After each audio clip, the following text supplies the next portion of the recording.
Guys, स्वागत है आपका आपके अपने चैनल बालाजी स्टडी क्लासेस से। मैं विष्णु श्रीवास्तव स्वागत करता हूँ। दोस्तों, हम लोगों का जो चैप्टर चल रहा था जीवन की प्रक्रियाएं, जीवन की प्रक्रियाएं।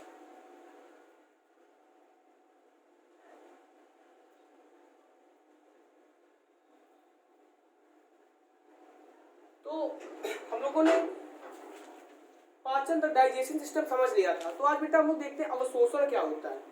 अब क्योंकि 5 टॉपिक मैंने 5 बताए थे कि जीव जो जंतु में पोषण की अवस्थाएं होती है वो 5 प्रकार से होती है: अंतर्ग्रहण, पाचन, अवशोषण तथा स्वांगीकरण तथा परिक्षेपण यानी मल विसर्जन। तो हम लोगों ने अंतर्ग्रहण कर लिया था, पाचन कर लिया था। अब अवशोषण देखते हैं, अवशोषण क्या होता है।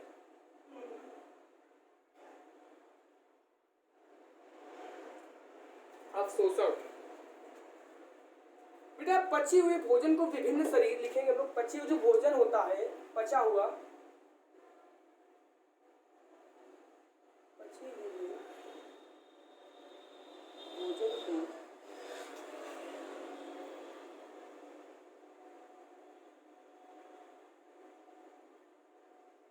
जो पचा हुआ होता था, तो पचे हुए भोजन को विभिन्न शरीर कोशिकाओं तक पहुंचाने के लिए विभिन्न शरीर जो पचे हुआ भोजन होता है, पचे हुए भोजन को विभिन्न शरीर कोशिकाओं तक पहुंचाने के लिए सर्वप्रथम इसका अवशोषण होता है। शरीर कोशिकाओं तक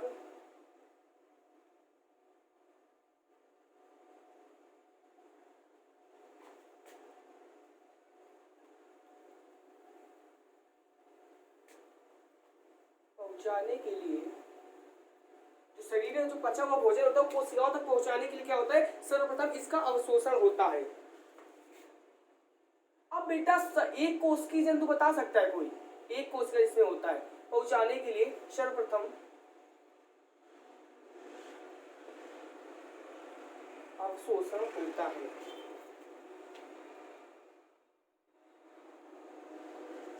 ठीक है बेटा, अवशोषण होता है। अब एक कोश की जंतु जैसे बेटा मैंने बताया था आपको, अमीबा होता है और आपका पैरामीशियम होता है और यूग्लिना। बेटा मैंने उसमें ये भी बताया था कि भोजन कहाँ से ग्रहण करते, तो जल में कुछ आए हुए पदार्थ को शरीर द्वारा भोजन करते, शरीरी सतह द्वारा। तो जैसे हाइटम स्पर्शी होते हैं, ऐसी कई सारी चीजें मैंने बताई थी इससे पहले भाषण में। तो बेटा पचे हुए भोजन को विभिन्न शरीर कोशिकाओं तक पहुंचाने के लिए सर्वप्रथम अवशोषण होता है। अब बेटा क्या होता है कि जैसे अमीबा एक कोश की जंतु, एक कोशिकीय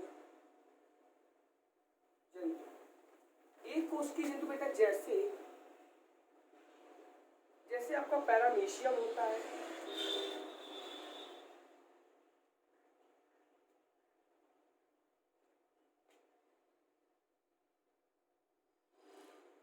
अमीबा होता है, और बेटा यूग्लिना होता है। क्या होता है, जैसे पैरामीशियम होता है आपका, अमीबा होता है और यूग्लिना होता है। तो आदि में खाद्यान्नी में भोज्य पदार्थों को, आदि में खाद्य, ये जहाँ ये खाद्यान्नी का जहाँ पे भोजन संग्रहित होता है, तो आदि खाद्यान्नी में पचित भोज्य पदार्थों को सीधे में पचित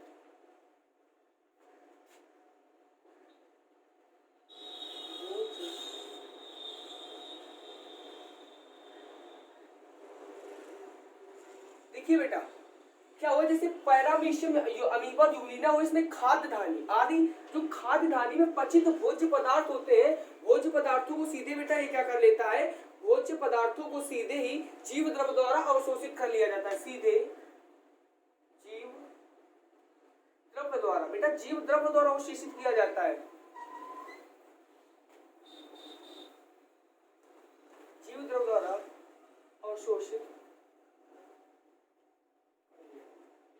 तो ये तो बेटा थी एक कोश की जंतु के लिए, लेकिन मनुष्य बहुकोश की प्राणी है, या फिर जिसके सिंपल सी बात, बहुकोश की का मतलब याद कर लीजिए, जिसके एक मुंह। जैसे बेटा कि मैंने बताया था कई सारे शेर, कुत्ता, बिल्ली, चीता, खरगोश हो गया, मनुष्य, सब एक इसका कौन से बहुकोश की प्राणी है। तो बेटा क्या बताया कि भोज्य पदार्थों को सीधे जीव द्रव द्वारा अवशोषित कर लिया जाता है। बहुकोशिकीय जंतुओं में हम लोग लिखेंगे, बहुकोशिकीय जंतुओं की बात करते हैं।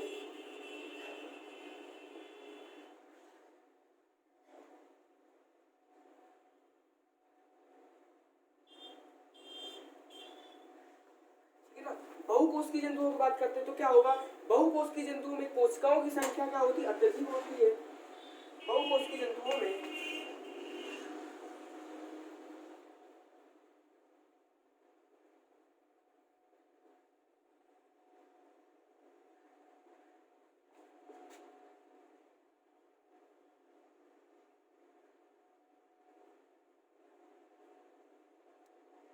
बहुकोशिकीय जो बहुकोशिकीय जंतु होते हैं जिसमें कोशिकाओं की संख्या क्या होती है, अधिक होती है। बहुकोशिकीय जंतुओं में कोशिकाओं की संख्या अत्यधिक होती है। इस कारण पचित भोज्य पदार्थों को, तो इस कारण जो पचे हुए भोजन होता है, इस कारण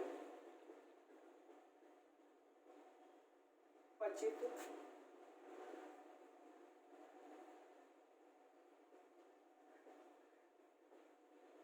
इस कारण जो पचित भोज्य पदार्थ होता है, तो बेटा इस कारण पचित भोज्य पदार्थों को प्रत्येक कोशिका तक पहुंचाने के लिए एक तरल माध्यम की आवश्यकता होती है। भोज्य पदार्थों को प्रत्येक कोशिका तक पहुंचाने के लिए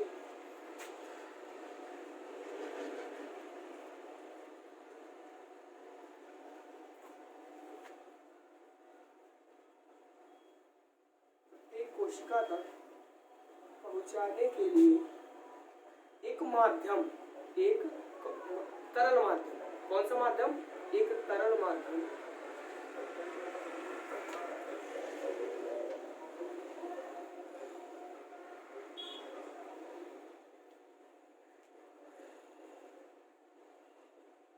तो देखिए इस किस्म में बेटा बहुकोशिकीय की बात कर रहे हैं हम लोग, यहाँ पे बहुकोशिकीय की बात कर रहे हैं कि बहुकोशिकीय जंतुओं में कोशिकाओं की संख्या अधिक होती है, क्योंकि बहुकोशिकीय एक कोशिकीय एक ही कोशिका के, और इस कारण क्या होता है जो पची हुई भोज्य पदार्थ होते हैं इसके कारण क्या होता है प्रत्येक कोशिका तक पहुंचाने के लिए हमें तरल माध्यम की आवश्यकता पड़ती है। बेटा तरल माध्यम की हमें आवश्यकता होती है या पड़ती है, जो प्राय स्थिर, जो प्राय रुधिर एवं लसिका के रूप में होती है। तरल पदार्थ कौन होते हैं, जो प्राय जो तरल पदार्थ होते हैं वो कौन सा, तो रुधिर और लसिका होता है। जो प्राय रुधिर एवं लसिका, रुधिर जिसे बेटा ब्लड बोलते हैं, रुधिर एवं लसिका, लसिका जो रुधिर क्या होता है, ब्लड यानी लसिका बेटा होता है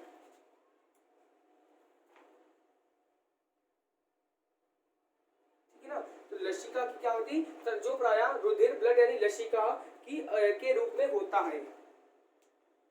लसिका के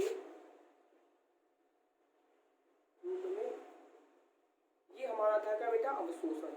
एक बार समझते देखो के रूप में क्या होता है कि पचे हुए भोजन को विभिन्न शरीर कोशिकाओं, जो पचा हुआ, एक बात बताइए, सिंपल सी बात सोचिए, ये इस पर ध्यान मत दीजिए, जो पचा हुआ भोजन उसे एक शरीर माध्यम की आवश्यकता हो तो होगी कि भोजन वास्तव में कहाँ ले जाया जाए। तो बेटा वही बात है कि पचे हुए भोजन को विभिन्न शरीर कोशिकाओं तक पहुंचाने के लिए सर्वप्रथम अवशोषण होता है। अवशोषण का मतलब होता है जो पचा हुआ भोजन होता है वो बाकी चीजें ले लेते हैं, जो शरीर की आवश्यकता होती है, जो शरीर को आवश्यकता जिस चीज की होती है वो ले लेता है, बाकी मल या विक्षेपण द्वारा निकाल देता है। तो बेटा एक कोश की अब अवशोषण तो हो गया, अब एक कोश की जैसे बेटा पैरामीशियम होता है, आपका अमीबा होता है, यूग्लिना होता है, आदि खाद्य धानी में पचित भोज्य पदार्थों सीधे जीव द्रव्य द्वारा बेटा क्या कर लिया जाता है, अवशोषित कर लिया जाता है। ठीक है ना। फिर बहुकोशिकीय जंतुओं में कोशिकाओं की संख्या अधिक होती है। अब बेटा जब इसके में अधिक होती है तो प्रत्येक कोशिका तक भोजन पहुंचना है, क्योंकि अभी तक इसमें एक कोशिका थी तो एक कोशिका के द्वारा भोजन जा रहा था। अब बहुकोशिकीय में बहुत सारी मतलब कोशिकाओं की संख्या अत्यधिक होती है, तो इसमें क्या होता है कि इस कारण पचित भोज्य पदार्थों तो प्रत्येक कोशिका तक पहुंचाने के लिए एक तरल माध्यम की आवश्यकता होती है। अब तरल माध्यम की आवश्यकता होती तो मैंने उस दिन बताया था कि हर क्वेश्चन में क्यों कैसे कहाँ क्वेश्चन जरूर बनता है। तो तरल कौन से होते हैं, तो बेटा वो आपके रुधिर और लसिका होते हैं। ठीक है ना। तो बेटा अवशोषण आपको समझ में आया हुआ। ठीक है, अवशोषण। अब बेटा जैसे कि कशेरुकी जंतुओं की छोटी, हम एक चीज और लिखते हैं कशेरुकी, इसीलिए कशेरुकी। अब बेटा कशेरुकी क्या होता है, तो कशेरुकी जंतुओं की छोटी आंत की, कशेरुकी जंतुओं की छोटी कशेरुकी जंतुओं की जो बेटा छोटी आंत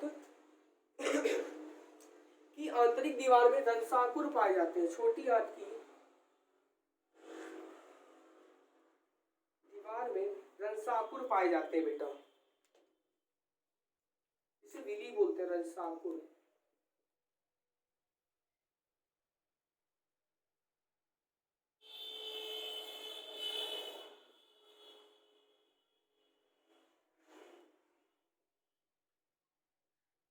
रंसाकुर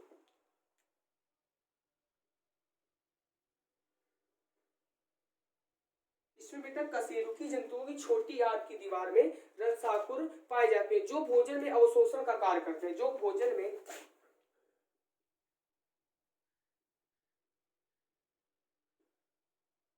अवशोषण का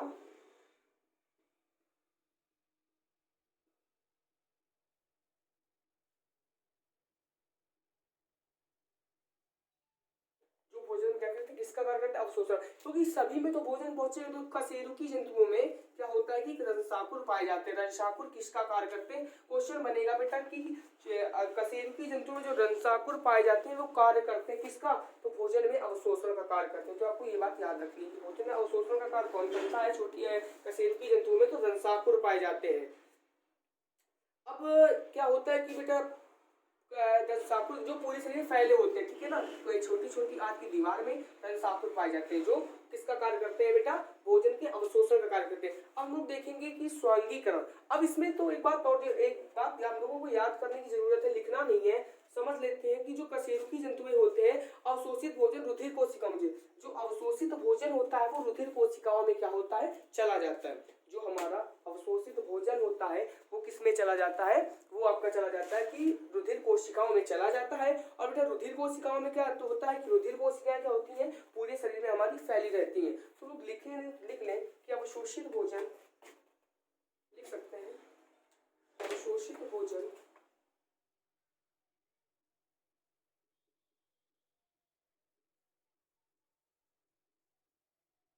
रुधिर कोशिकाओं में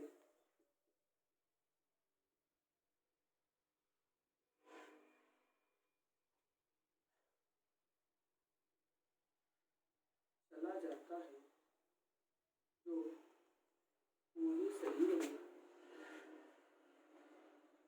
क्या होता है, फैला रहता है, फैली रहती है। ये कौन सी होती है, रुधिर कोशिकाएं। अब बेटा हम लोग देखते हैं स्वांगीकरण क्या होता है, तो आशा करते हैं आपको समझ में आया होगा।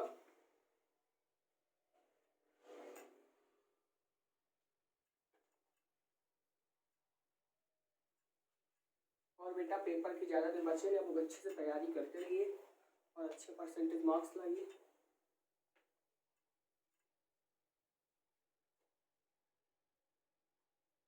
मेहनत हम लोगों को इतनी शांति से करनी है कि जो हम लोगों की सफलता है वो ऑटोमेटिक क्या करे, शोर मचा दे। तो बेटा ऐसे ही मेहनत काफ़ी अच्छे से करते रहिए और पढ़ाई पे काफ़ी ज़्यादा ध्यान दीजिए, क्योंकि अब क्या करिए, क्वेश्चन बैंक के तो आएंगे ही होंगे। ऑब्जेक्टिव तो मैं बताते जाता हूँ, लेकिन ऑब्जेक्टिव भी आप लोग याद करते जाइए, क्योंकि 5 या 10 नंबर के तो ऑब्जेक्टिव ही पूछे जाते हैं। फिर टॉपिक बाई टॉपिक है। अब क्या करना है कि डिवीजन बचा है, सिर्फ एक एक टॉपिक याद करिए। बायो साइंस तो मैं कवर कराते ही चल रहा हूँ, आपके जब तक एग्जाम होंगे तो मैं साइंस रटवा दूंगा। बाकी बेटा और सब्जेक्ट है आपके एसएसटी, टाइम नहीं मिल पाए तो हिस्ट्री की वीडियो भी आप, हिंदी के, और बेटा इंग्लिश है, मैथ है, काफ़ी अच्छे से तैयारी करते रहना है आप लोगों को, क्योंकि अप्रैल में शायद मार्च के लास्ट मंथ में पेपर होने हैं आप लोगों के। तो बेटा हम लोग देखेंगे स्वांगीकरण क्या होता है।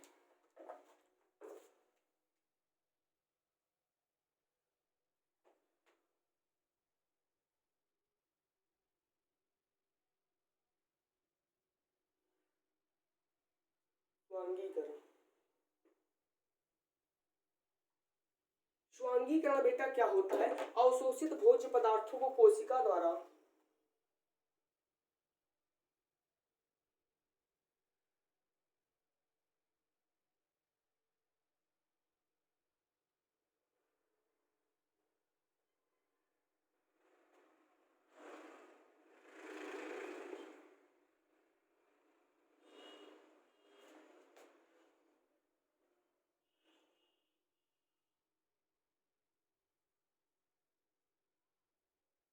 अवशोषित भोज्य पदार्थों को कोशिका द्वारा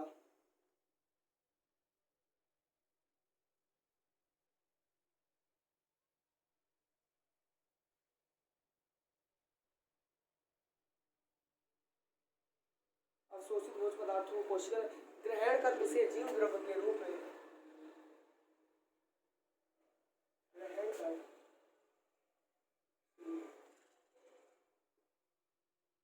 जीव द्रव्य के रूप में। तो बेटा क्या होता है कि जो अवशोषित भोज्य पदार्थों को कोशिका द्वारा ग्रहण कर उसे जीव द्रव्य के रूप में क्या करते हैं, आत्मसात करने की क्रिया को आत्मसात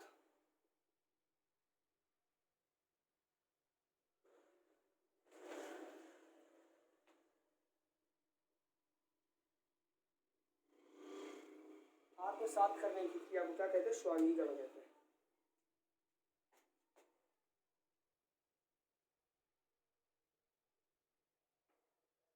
करने की क्रिया को स्वांगीकरण कहते हैं। अब बेटा स्वांगीकरण क्या होता है, तो अवशोषित भोज्य पदार्थों को जो कोशिका द्वारा ग्रहण किया जाता है उसे जीव द्रव्य के रूप में आत्मसात करने की क्रिया को क्या बोलते हैं, स्वांगीकरण कहते हैं। स्वांगीकरण के कारण कोशिका जीव द्रव्य में जो स्वांगीकरण होता है आपका स्वांगीकरण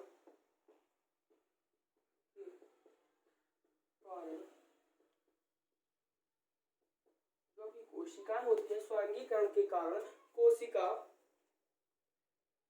कि जीव द्रव्य में संगठन में वृद्धि होती है। कोशिका की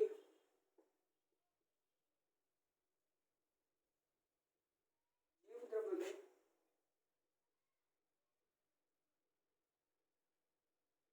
संगठन की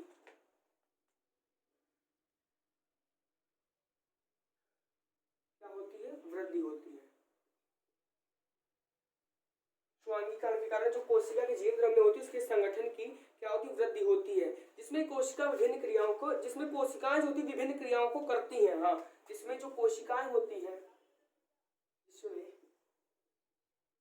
कोशिकाएं विभिन्न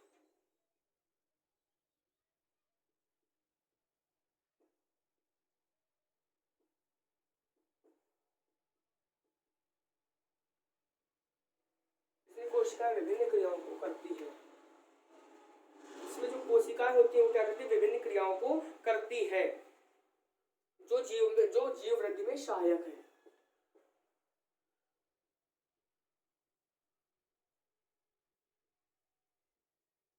देखो बेटा स्वांगीकरण क्या है, स्वांगीकरण में जो जीव द्रव्य पचा हुआ भोजन होता है वह आत्मसात करता है। मतलब बेटा अवशोषित भोज्य पदार्थों को कोशिका द्वारा ग्रहण कर उसे जीव द्रव्य के रूप में आत्मसात करने की क्रिया को बेटा आत्मसात करने की क्रिया को क्या बोलते हैं हम लोग, आत्मसात करने की क्रिया को स्वांगीकरण कहते हैं। अब स्वांगीकरण कहते हैं स्वांगीकरण के कारण ही कोशिका में जो जीव द्रव्य होते हैं, कोशिका में संगठन होता है। अब बेटा जीव द्रव्य में संगठन की वृद्धि होती है। अब जब संगठन की वृद्धि होती है कोशिका में, इसमें कोशिकाएं विभिन्न क्रियाओं क्या करती हैं, कोशिकाएं विभिन्न क्रियाओं करती हैं जो जीव वृद्धि में क्या होती है, सहायक होती है। अब बेटा हम लोगों का सबसे आखिरी जो बचा है, आखिरी लाइन है कि मल विसर्जन है परिक्षेपण क्या होता है।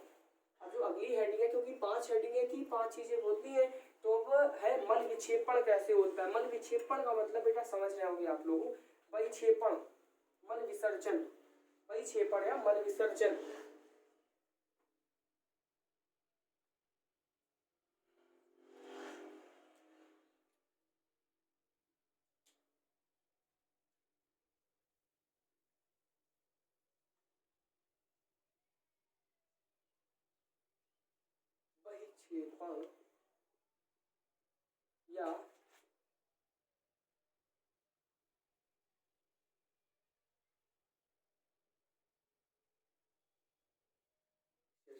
परिक्षेपण या परिक्षेपण या मल विसर्जन।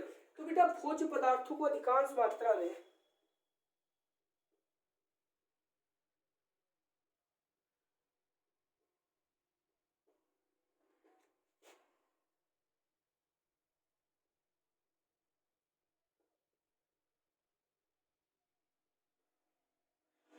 तो भोज्य पदार्थ जो होते हैं, भोज्य पदार्थों को अधिकांश मात्रा में जीवों द्वारा पाचन करने के पश्चात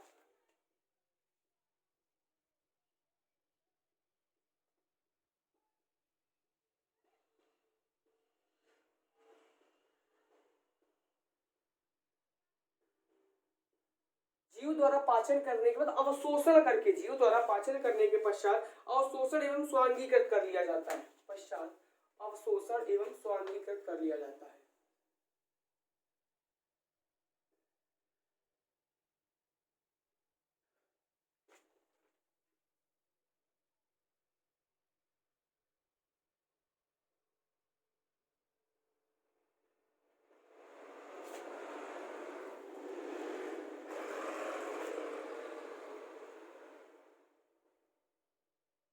अवशोषण एवं स्वांगीकृत कर लिया जाता है। अब परंतु फिर भी अनेक पदार्थ ऐसे रह जाते हैं। मैंने आपको समझा चुके बेटा, एक बार फिर बता देते हैं। परंतु फिर भी ऐसे पदार्थ रह जाते हैं, पर फिर भी ऐसे पदार्थ रह जाते हैं जिनका पाचन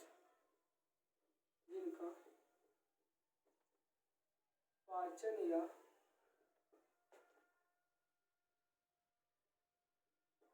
क्या बेटा अवशोषण नहीं हो पाता है।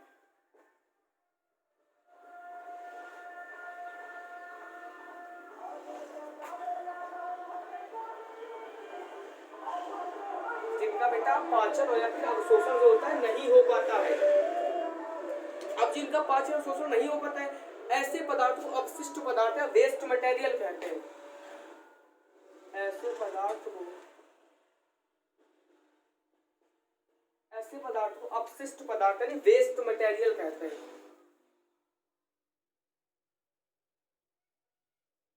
अपशिष्ट पदार्थ, ऐसे पदार्थ को क्या बोलते हैं? वेस्ट मटेरियल, अपशिष्ट पदार्थ कहते हैं।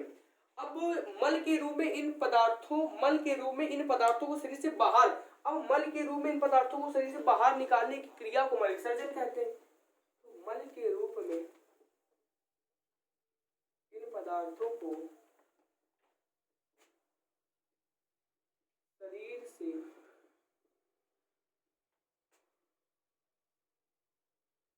बाहर निकालने की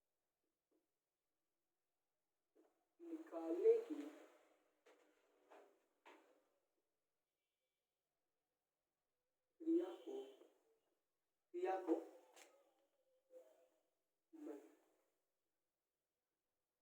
विसर्जन या बहिक्षेपण कहते हैं। किसे? जो बचे हुए अवशोषण का अवशोषण नहीं हो पाता है, जिनका पाचन नहीं हो पाता है, ऐसे पदार्थ को अपशिष्ट पदार्थ कहते हैं। मल के रूप में पदार्थों जो बाहर निकालने की क्रिया को हम लोग क्या बोलते हैं? मल विसर्जन कहते हैं। अब मल के रूप में मल विसर्जन तो कहते हैं या एक कोशिकी जंतुओं में। अब जो एक कोशिकी जंतु होते हैं, एक कोशिकी जंतु में कैसे होते हैं ये मल विसर्जन? एक कोशिकी जंतु। फिर हम लोग लिखेंगे जैसे बेटा अमीबा और बेटा यूग्लिना और बेटा पैरामीशियम। लिख लेते हैं यूग्लिना,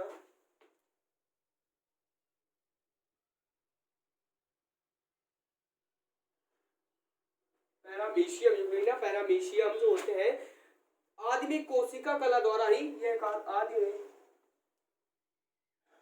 कोशिका कला द्वारा ही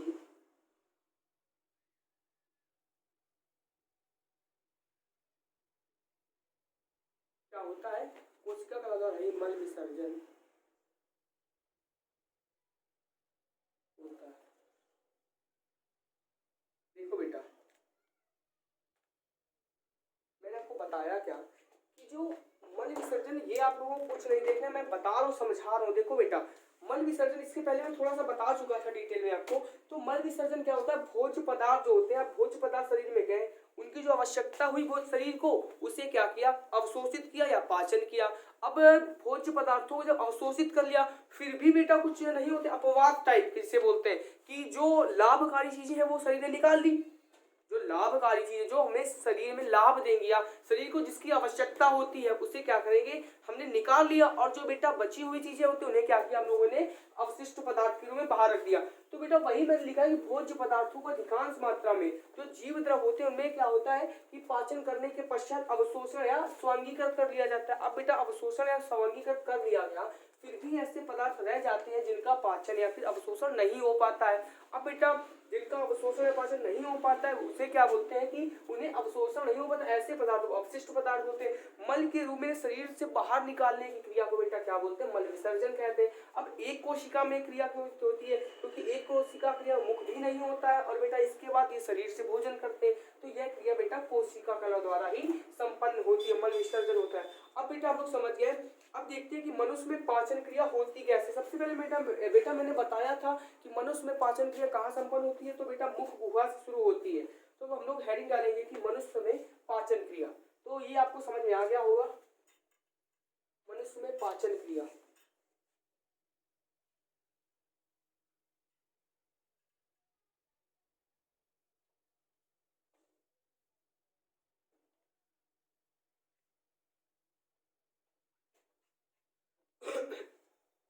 मनुष्य में पाचन क्रिया,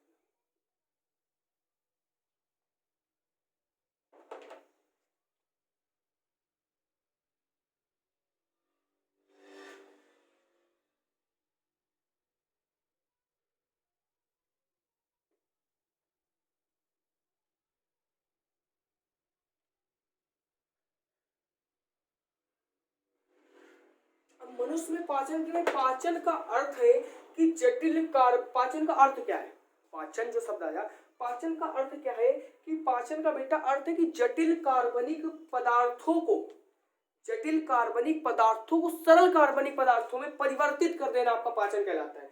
तो बेटा क्वेश्चन पूछ गया पाचन क्या है, तो पाचन बेटा क्या है कि जटिल कार्बनिक पदार्थों को सरल कार्बनिक पदार्थों में परिवर्तित करना आपका क्या कहलाता है बेटा, तो पाचन कहलाता है। तो लिखेंगे कि पाचन का अर्थ है,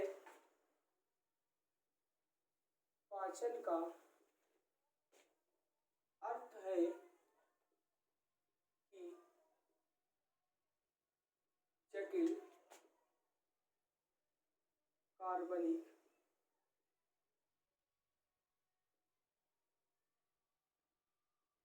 पाचन का अर्थ है कि जटिल कार्बनिक पदार्थों को, पाचन का अर्थ है कि जटिल कार्बनिक पदार्थों को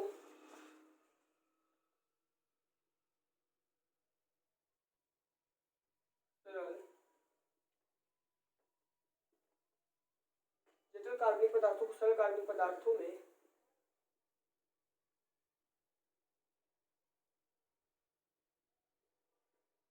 पाचन का अर्थ है कि जटिल कार्बनिक पदार्थों को सरल कार्बनिक पदार्थों में परिवर्तित कर देना। ठीक है ना। जो पाचन का अर्थ सबसे पहले समझाया कि पाचन का अर्थ है कि जो आपका जटिल कार्बनिक पदार्थ होता है, जटिल कार्बनिक पदार्थों को सरल कार्बनिक पदार्थों में क्या करना, परिवर्तित कर देना। इस क्रिया द्वारा अघुलनशील भोज्य पदार्थों को, इस क्रिया होती है, इस क्रिया द्वारा अघुलनशील भोज्य पदार्थों को,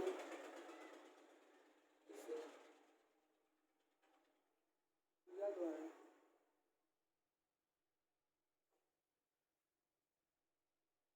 अघुलनशील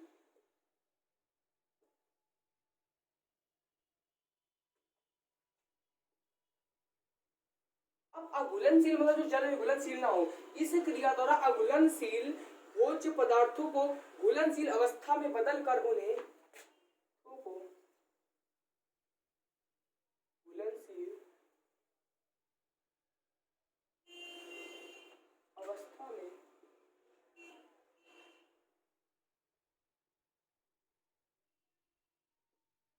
परिवर्तित कर देना। इसलिए घुलनशील अघुलनशील भोज्य पदार्थों को घुलनशील अवस्था में बदलकर उन्हें अवशोषण योग्य बनाया जाता है।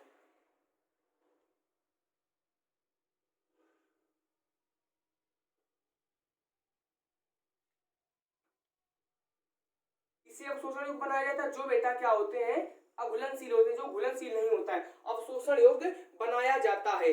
इन क्रियाओं में कुछ सूक्ष्म मात्रा में पाए जाने वाले, इन क्रियाओं में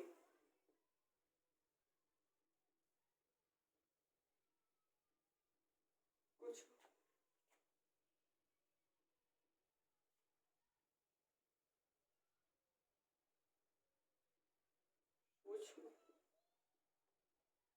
मात्रा में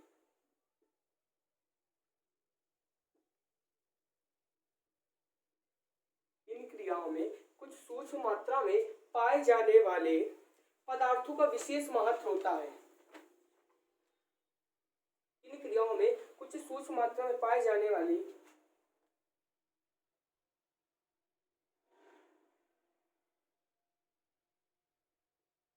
विशेष क्या होता है महत्व। अब बेटा जो महत्व होता है तो ठीक है, फिर एक क्वेश्चन उठा, विशेष महत्व होता है कि विशेष पदार्थ होते कौन है। तो बेटा ऐसे पदार्थों को एंजाइम कहते हैं।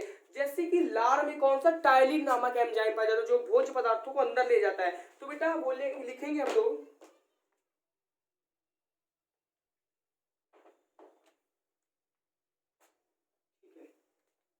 इन पदार्थों को क्या एंजाइम्स कहते हैं।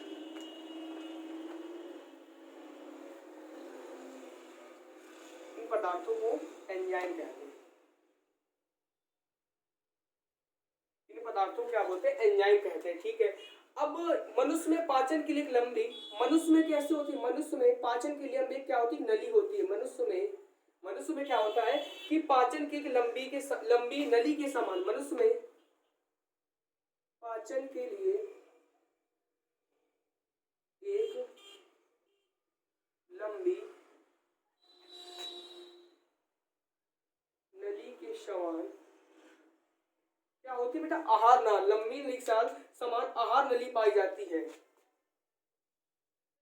आहार लंबी नली के समान आहार नल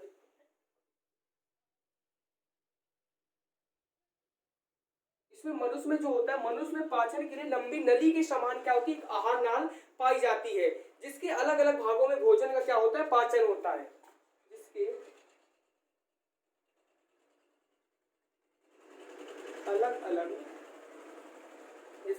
अलग अलग भागों में भोजन का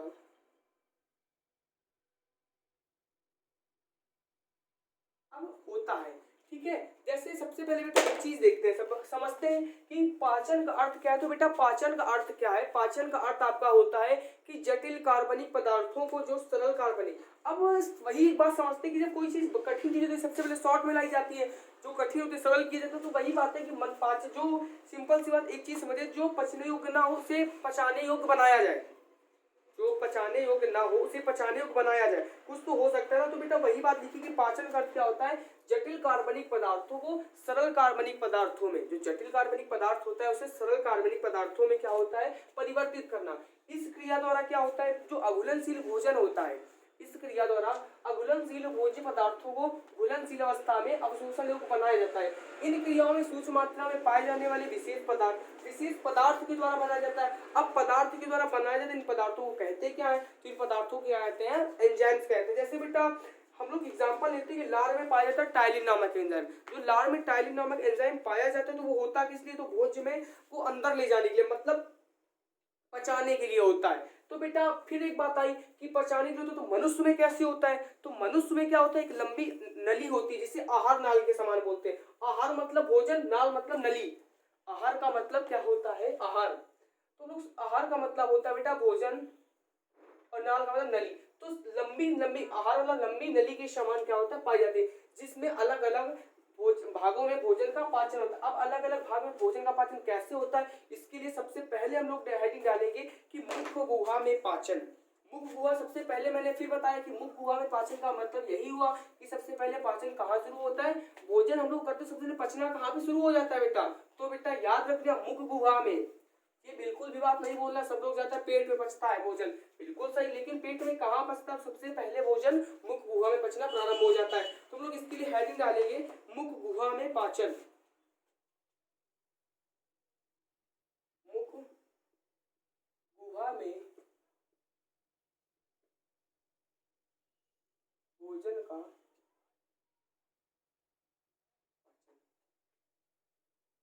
मुख गुहा में क्या होता है, भोजन का पाचन। ठीक है, अब ये भोजन नली का अग्रभाग है, ये भोजन नली का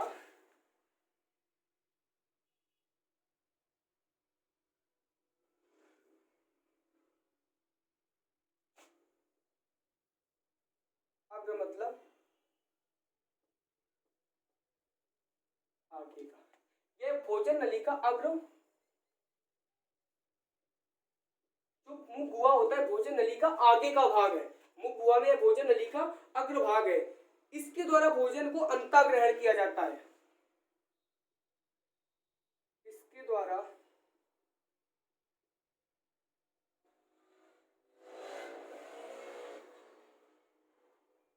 भोजन को,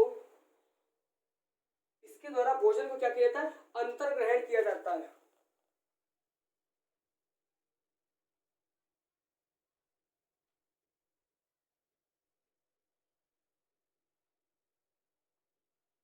इसके बाद जो भोजन होता है उसको क्या किया जाता है, अंतर ग्रहण किया जाता है। मुख गुहा में भोजन क्या होता है, मुख गुहा, अब एक बात बताइए, मुख गुहा में भोजन लोग काहे से चबाते हैं, दांतों से चबाते हैं, ये जो हम लोगों के दांत होते हैं, टीथ, इन्हीं से तो चबाते हैं। तो लिखेंगे मुख गुहा में भोजन को, मुख गुहा में भोजन को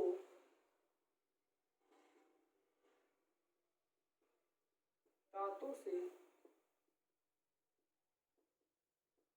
बेटा तभी बोला जाता है कि अवशोषण पाचन योग अच्छे या डाइजेशन सिस्टम से अच्छा है कि आप लोग एक काम करिए कि भोजन को क्या करिए, चबा के खाइए। जितना ज्यादा भोजन को चबा के खाएंगे उतना ज्यादा क्या होगा, सही सुचारू रूप से सही रहेगा। तो मुख गुहा में भोजन को दांतों से चबाया जाता है,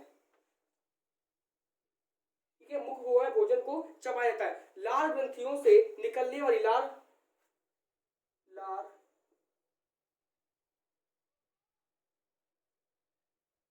ग्रंथियों से निकलने वाली, अब बेटा लार, लार शब्द आया, लार शब्द का काम क्या होता है, कोई बता सकता है कि तो लाल, अगर शरीर में मान लो मुख में हम लोगों के लार ना हो तो क्या होगा, लार ना हो तो, लार का सिंपल सी काम है कि भोजन को, मतलब एक तरह से बोलते हैं कि अगर कोई चीज स्लिप है तो नीचे चली जाएगी। अगर यहाँ पे मान लो कि कंकड़ पत्थर पड़े तो बर्फ में आदमी क्या होता है, बर्फ में घर्षण बहुत कम होता है, इसलिए आदमी क्या होता है, नीचे चला आता है। अब बेटा तो क्या आप ये बताइए, चट्टान है एक और काफी पथरीली चट्टान, तो उसमें घर्षण होगा, उसमें घर्षण होगा, आदमी फिसलेगा तो बिल्कुल घर्षण होगा, लेकिन इसमें घर्षण नहीं होता, इसलिए आदमी क्या होता है, फिसल जाता है। तो बेटा क्या होता है कि भोजन को निगलना, भोजन अंदर जाना, वो किसके लिए जाता है, लार के माध्यम से ही जाता है। तुम लोग लिखेंगे कि लार ग्रंथियों से निकलने वाली लार भोजन को क्या निगलने में सहायक होती है, लार भोजन को निगलने में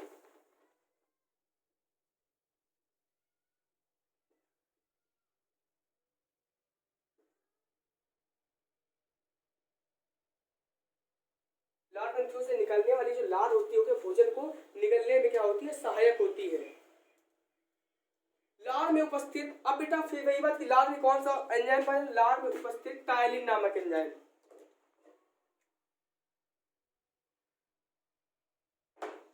लार में उपस्थित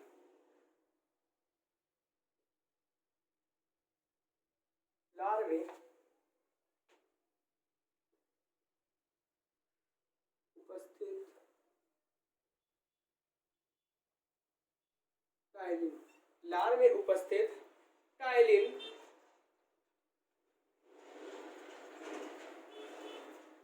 मंड, जो लार में उपस्थित होता है एंजाइम, लोग लिख लेंगे, लार में उपस्थित एंजाइम जो होता है टायलिन मंड जो होता है, मंड का आंशिक पाचन करता है, मंड का बेटा आंशिक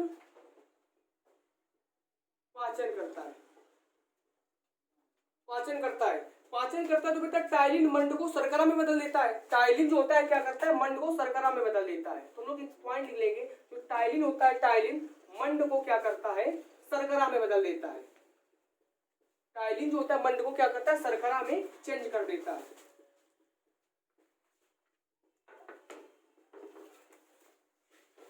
टायलिन क्या होता है, मंड को शर्करा में बदल देता है। अब बेटा टायलिन जब बदल देता है, ठीक है बेटा, क्या होता है कि टायलिन जो मंड शर्करा में बदल देता है। अब लोग इसकी रिएक्शन एक देख लेते हैं कि कैसे बदलता है। तो बेटा सबको पता है कि मंड क्या होता है, स्टार्च होता है, मंड स्टार्च होता है आपका, और टायलिन नामक एंजाइम किस में बदल देता है, आपको शर्करा में बदल देता है। तुमने यहाँ पे लिखा शर्करा, और बदल क्या देता है आपका, टायलिन। अब बेटा टायरिन नामक एंजाइम जो शर्करा में बदल देता है तो फिर क्या होता है, तो मुख गुहा में भोजन ग्रास नली में पहुंचता है। जो मुख गुहा होती है उसमें भोजन कहाँ पहुंचता है, आपका ग्रास नली में पहुंचता है। तो लिखेंगे कि मुख गुहा में भोजन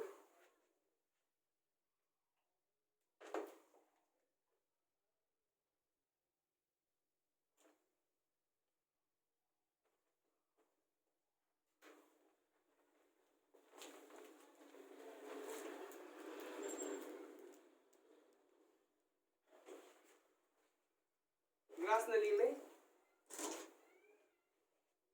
पहुंचता है। मुख गुहा में भोजन क्या होता है, ग्रास नली में पहुंचता है, जिससे होकर आमाशय में जाता है, जिससे होकर आमाशय में। तो देखिए बेटा क्या होता है, एक बार फिर देख लेते हैं कि मुख गुहा भोजन क्या होता है। ये भोजन नली का अग्रभाग आगे का भाग होता है और इसमें क्या होता है, इसके द्वारा भोजन को अंतर ग्रहण किया जाता है। मुख गुहा में भोजन को दांतों से चबाया जाता है। जब दांतों से चबाया जाता है तो इसमें उपस्थित लार नामक एंजाइम होता है, उसे क्या बोलते हैं, लार टायरिन नामक एंजाइम जो पाया जाता है। वो टायरिन नामक क्या होता है कि वो किसी भोजन को निगलने में सहायक होता है। तो मन स्टार्च टायरिन होता है क्या, शर्करा में बदल देता है। तो बेटा मुख गुहा में ग्रास नली में भोजन क्या होता है, पहुंचता है, जिससे होकर आमाशय में जाता है। ठीक है ना, मुख गुहा में भोजन क्या होता है, ग्रास नली में पहुंचता है और इससे होकर आमाशय में जाता है। ठीक है बेटा, मिलते हैं अभी अगले टॉपिक में जिसमें की होगा ग्रास नली में भोजन का पाचन। ठीक है बेटा, तब के लिए बेटा मिलते हैं, बाय बाय।